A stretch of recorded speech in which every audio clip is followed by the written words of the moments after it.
This is Callum Smiles for Callum Smiles Media, here outside of the old Crown Paints warehouse here in Coolock in the north side of Dublin, where this time last week this place hit the headlines both locally and internationally as it was subject to an arson attack by those trying to stop this place from being used to house so-called asylum seekers.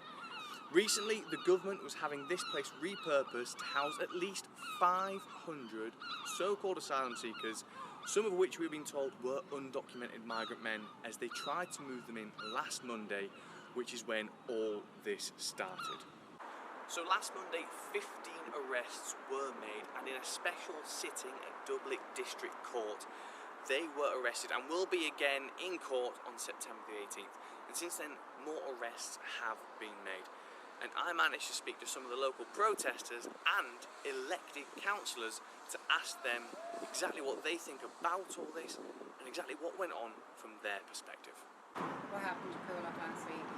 People were informed that there was going to be an iPad centre moved into this local community, which is very badly under-resourced.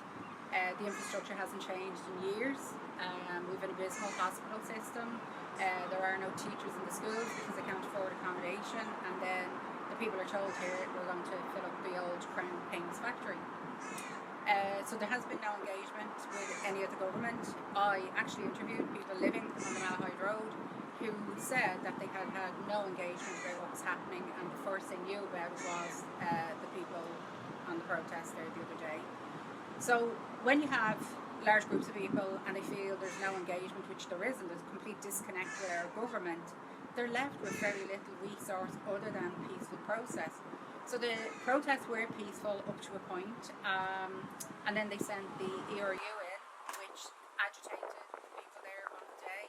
I was there for most of it. People were very peaceful until the riot vans actually pulled up, and then it just got out of hand.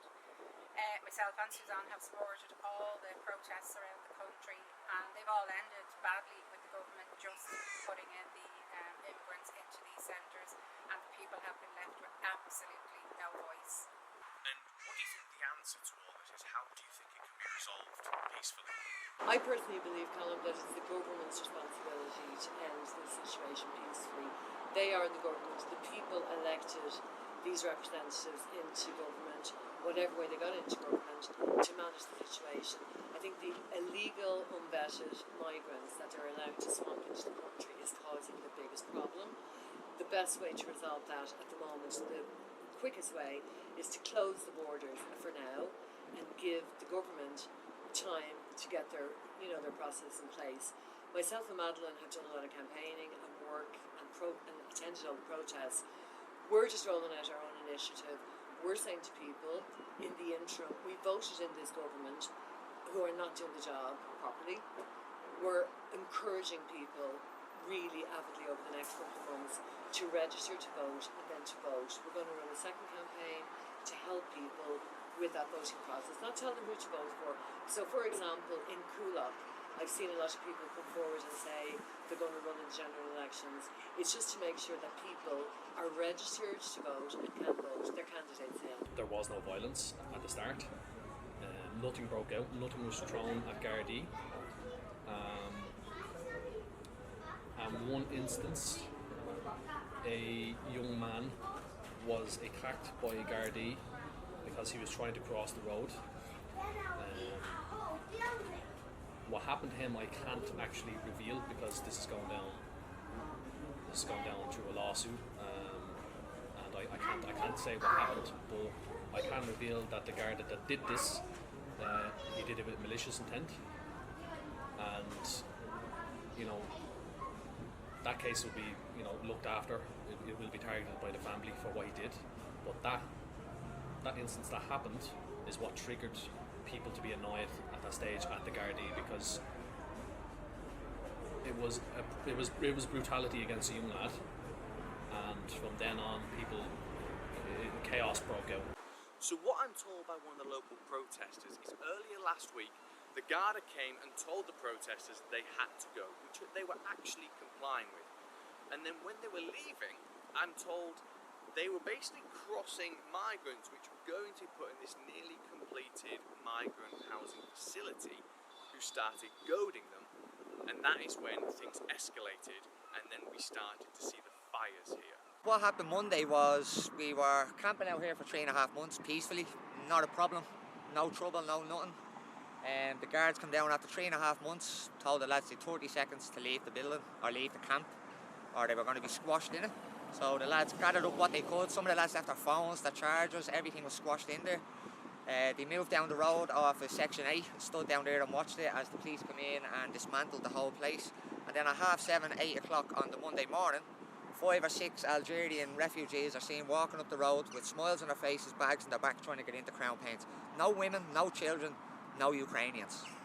So who are these people? Who are they? We need to know who they are, where's the documentation, how are they getting into the country without documentation, and why are they being housed before the Irish people?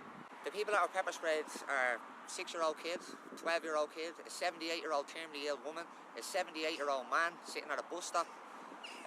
They just literally went out and they attacked everybody that moved, anything that moved. They're seen on videos charging down the road when there's nobody even on the road.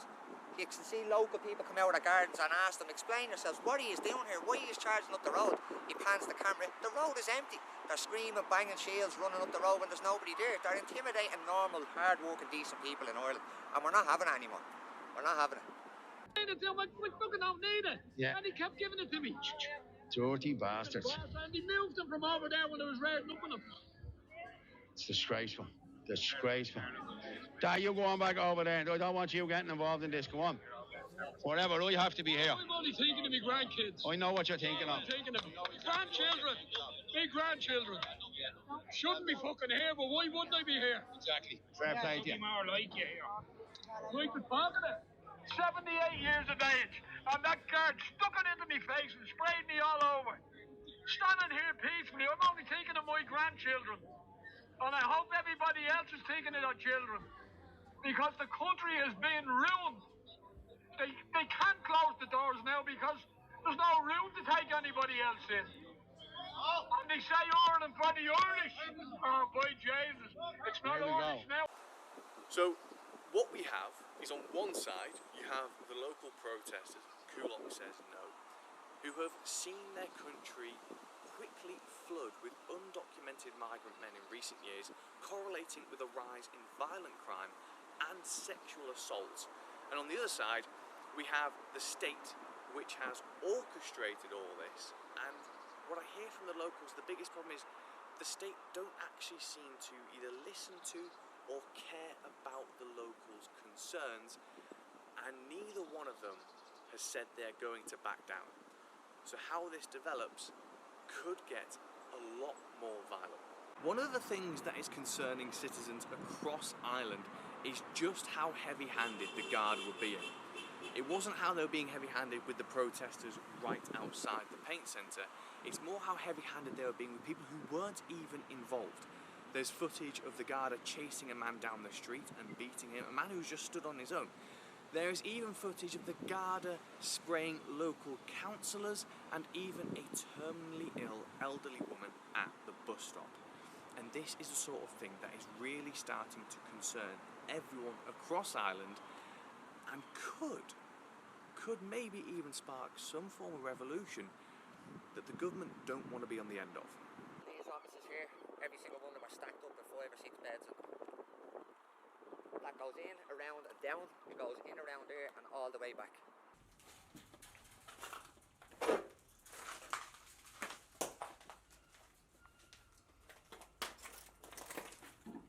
There's the remnants of where the mattresses were, all the springs, so we count down, there's a good few springs there.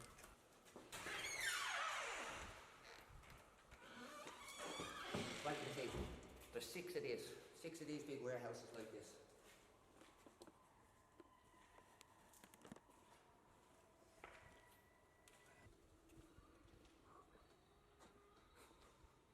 Jesus, you could fit a lot of people in here. More than 500. A lot more than 500. Well, that's the thing, isn't it? You're hearing... Okay, that was right through. You're hearing... Right through to the end. You hear of places being repurposed for migrants, and they say, X amount's going to go in. Yeah. or rather can be fit in, and then they put X and Y amount in. Exactly. So I'm currently upstairs inside the old Crown Paints warehouse, and this sort of room, back when I was at boarding school, would have housed 3 of us in single beds. Now if you put bunk beds in here, that's now 6 people, but we've seen it in the likes of the old ESB building in Dublin. They've gone over what they were allocated when it came to the fire safety numbers. So only God knows and the government knows just how many the government actually plan to put in here, when in bunk beds you could fit at least 6 people in here, possibly more. So having spent the past couple of days here in Coolock at the protest outside, I had a little look around inside and getting the perspectives of those actually involved that the mainstream media will not.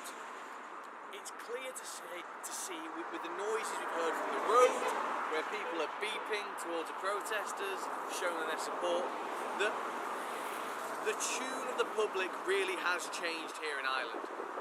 They are very much against the state and what they are doing, and they are very concerned about the problem of mass migration. This has been Callum Smiles for Callum Smiles Media here in Coolock in Ireland.